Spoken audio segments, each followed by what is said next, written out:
धन्यवाद सभापति महोदय। हम ही को कातिल कहेगी दुनिया, हमारा ही कत्लेआम होगा। हम ही कुएं खोदते फिरेंगे, हम ही पे पानी हराम होगा। सभापति महोदय, सन 1947 में दिल्ली की जामा मस्जिद की तारीखी सीढ़ियों पर खड़े होकर के भारत रत्न मौलाना अबुल कलाम आजाद साहब ने कहा था कि मुसलमानों कहां जा रहे हो, यह है तुम्हारा मुल्क, यहां तुम्हारे आबाओ अजदाद की कब्रें हैं। उस वक्त मौलाना आजाद की ये सदाएं सुन करके लोगों ने अपने सरों की गठरियां उतार करके रख दी थी। आज उसी दिल्ली में मौजूद देश की संसद में एक बिल आया है जो हमसे उसी जामा मस्जिद की सीढ़ियों के सबूत मांगेगा, जो उन्हीं सीढ़ियों के पास अपनी कब्र में सोए हुए मौलाना आजाद को फिर से कब्र से सदा देनी पड़ेगी कि ये जो कब्र है वो मेरी कब्र है, ये किसी सरकार की जागीर नहीं है। सभापति महोदय, मैं जहां खड़ा हूं इसी संसद भवन के सामने सड़क के उस पार अपनी कब्र में सोए हुए भारत के पूर्व राष्ट्रपति फखरुद्दीन अली अहमद की कब्र है। शायद अब उस कब्र से भी सदाएं आए कि ये कब्र मेरी कब्र है, ये सरकार की जागीर नहीं है। सभापति महोदय, मैं वक्फ कानूनों में किए जा रहे संविधान विरोधी बदलावों के खिलाफ बोलने के लिए खड़ा हुआ हूं। संविधान का आर्टिकल 14 हो, 29 हो, 30 हो, चीख चीख कर कहता है कि देश में सब बराबर के हकदार हैं। आर्टिकल 26 कहता है कि सबको अपने अपने मजहबी कामों के लिए मंदिर, मस्जिद, गिरजाघर, गुरुद्वारों का निर्माण करने का हक है और उसका रखरखाव का भी हक है।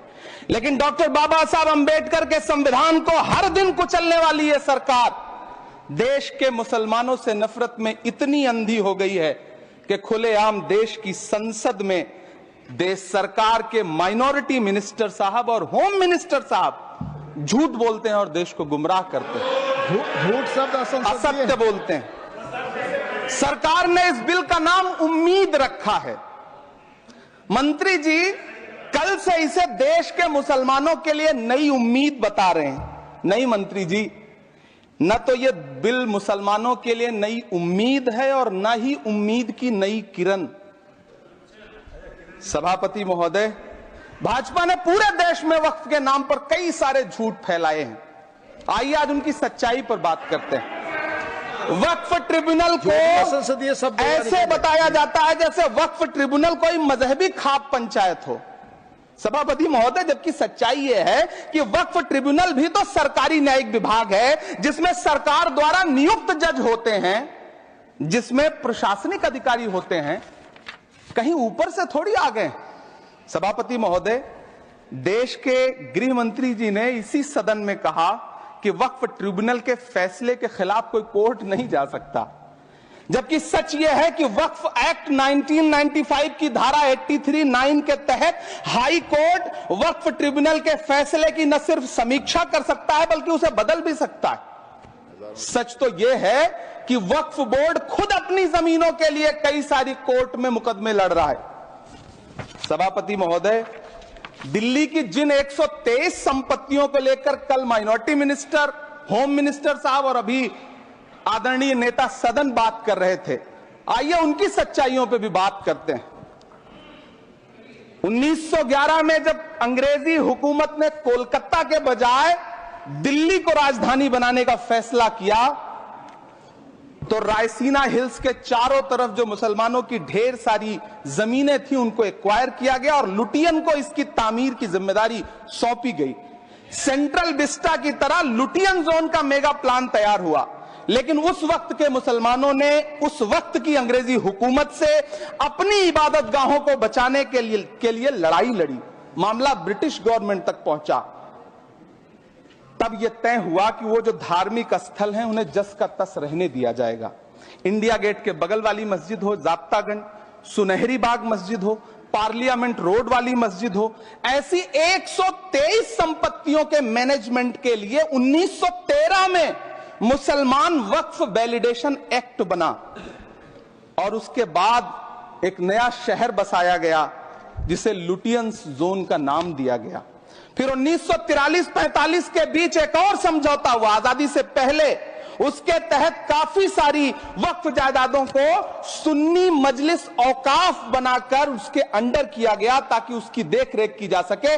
गृह मंत्री जी 2 दिन से सदन में जो बात कह रहे हैं वो दरअसल 123 संपत्तियां उसी सुन्नी मजलिस औकाफ के तहत आती है।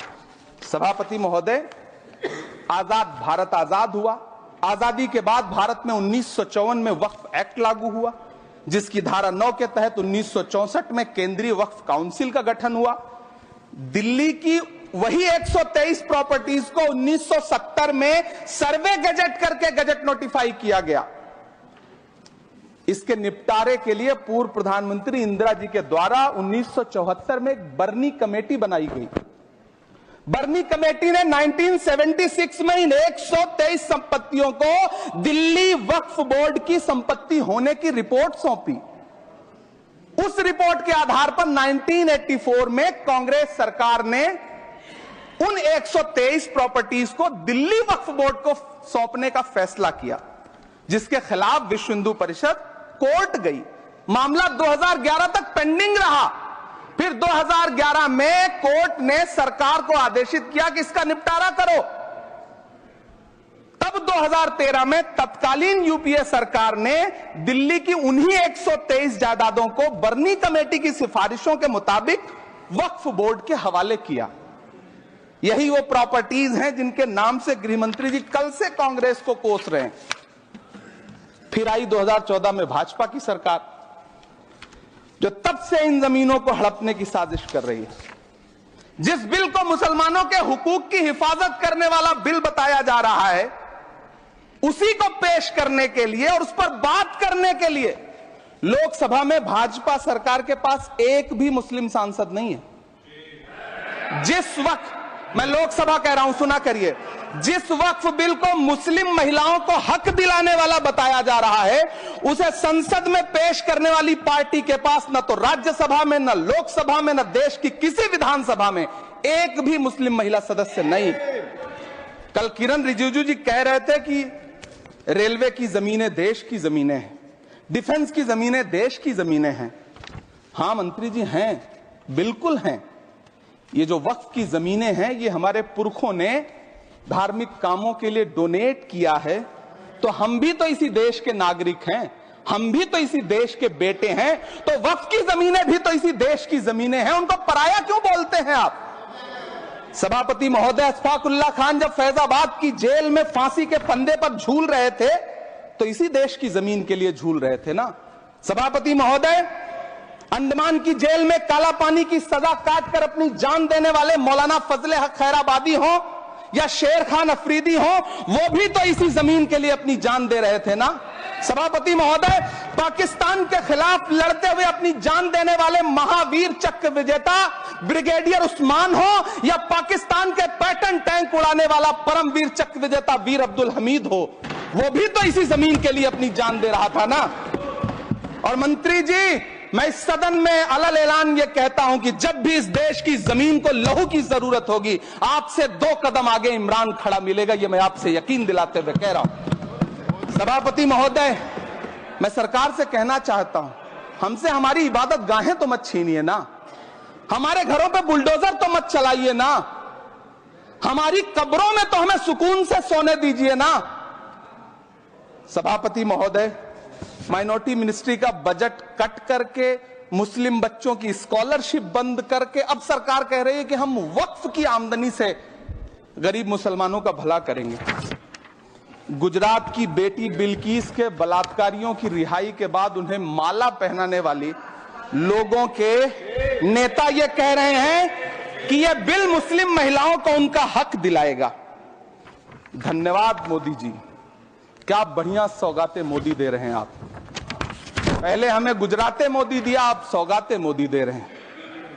लेकिन यह सरकार इतना याद रखे कि इसी ठसक के साथ देश की संसद में सीए का कानून भी लाया गया था और कहा गया था बड़े बड़े भाषण दे करके कि पड़ोसी देशों से हिंदू भाइयों को ला करके यहां नागरिकता दी जाएगी। लेकिन मैं आपके संज्ञान में लाता हूं सर कि पिछले इतने दिनों में इनसे नागरिकता लेने के लिए 2000 व्यक्ति भी नहीं आए, जबकि इसके उलट इन्हीं की सरकार में पिछले 10 साल में 15 लाख से ज्यादा भारतीयों ने भारत की नागरिकता छोड़ करके दूसरे देश में जाकर के बस गए। यह हुआ उस कानून का अंजाम। सभापति महोदय, इसी तरह की जिद के साथ किसानों के खिलाफ भी कानून लाए गए थे। जिस तरह आज वक्फ के फायदे गिनाए जा रहे हैं, उसी तरह से किसानों को भी कृषि कानूनों के फायदे गिनाए गए थे। लेकिन अंजाम क्या हुआ? 700 किसानों की शहादत लेने के बाद सरकार को अन्नदाता किसानों के सामने घुटने टेकने पड़े और कृषि कानून वापस लेने पड़े। जिल्ले इलाही, जमहूरियत जो है वो नफरत और ठसक से नहीं चलती है, अकड़ से नहीं चलती है। उसमें सबकी हिस्सेदारी जरूरी है। कल देश के माइनॉरिटी मिनिस्टर ने लोकसभा में खड़े होकर एक शेर सुनाया था कि मुझसे कोई बदगुमान न हो, तो मैं उन्हें एक शेर सुनाना चाहता हूं कि मैं आज जद पे हूं तो इतना खुशगुमान न हो, मैं आज जद पे हूं तो इतना खुशगुमान न हो, चराग सबके बुझेंगे हवा किसी की नहीं।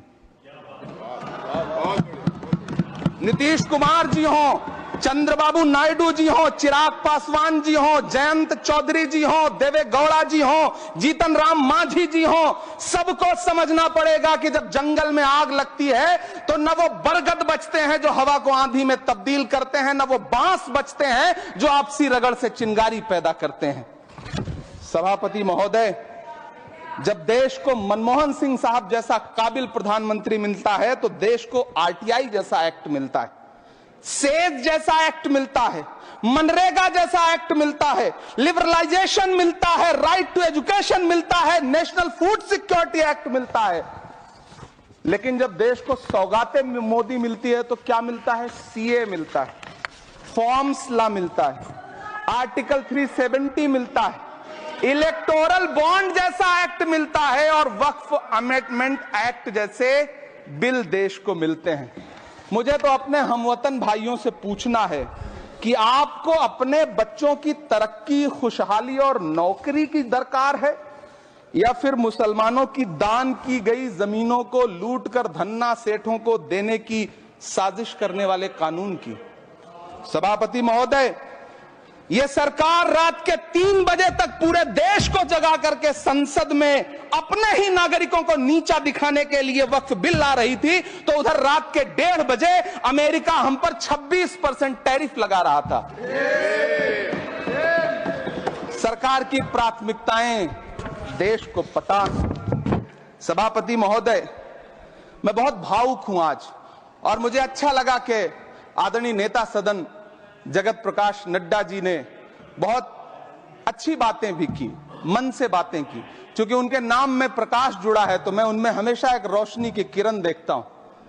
मैं उनके सामने बहुत अदब से यह बात कहना चाहता हूं कि चिरागों के सफर में दबदबा हो आंधियों का तो फिर अंजाम जुल्मत के सिवा कुछ भी नहीं होगा।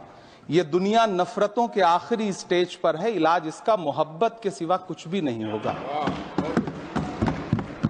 मैं भावुक हूं, मेरी पलकें गीली हैं। अगर देश की एक बहुत बड़ी आबादी को लगता है कि आप उसका भला करने के लिए नहीं बल्कि उनकी इबादतगाहों, उनकी कब्रिस्तानों, उनकी खानकाहों को बर्बाद करने का बिल ला रहे हैं, तो फिर आप अगर समझाने में नाकामयाब रहे हैं तो यह आपकी नाकामयाबी है। पहले समझाइए, उसके बाद कोई बिल लेकर के आइए, तब शायद हम आपका इतनी पुरजोर तरीके से विरोध ना करें।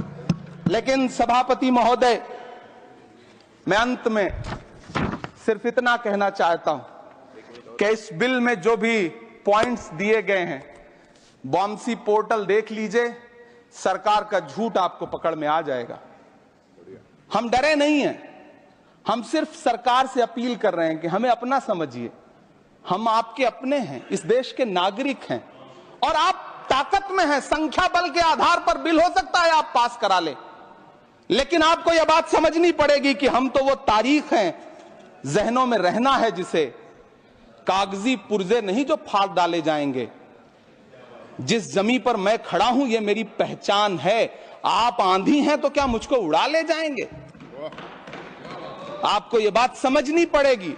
आपको अगर इतना विपक्ष की तरफ से पहले जेपीसी में इतने सारे पॉइंट्स आए और उसके बाद कल से लोकसभा में और राज्यसभा में सुझाव आप सुनने को तैयार नहीं है, लोगों की शंका को दूर करने के बारे में आप बिल्कुल सोच नहीं रहे, बस आप कह रहे हैं यह बिल उम्मीद की नई किरण है। नहीं साहब, इसे भले किरण जी लेके आए हैं, लेकिन ये उम्मीद की नहीं बल्कि नाउम्मीदी की किरण है। और इस देश की एक बहुत बड़ी आबादी इस बात से खदशे में है, शक में है कि आप सीधे उनकी जमीनों को लूट करके धन्ना सेठों को बेचना चाहते हैं। मेरी अब भी आपसे अपील है कि इस बिल को वापस लीजिए। यह बिल कहीं से आपके अपने नागरिकों के लिए अच्छा नहीं है। यह बिल सिर्फ इस देश के मुसलमानों को नीचा दिखाने का और अपने एक ऐसे मतदाता वर्ग को खुश करने का बिल है जिनको इस बिल के पास हो जाने से कुछ मिलेगा भी नहीं।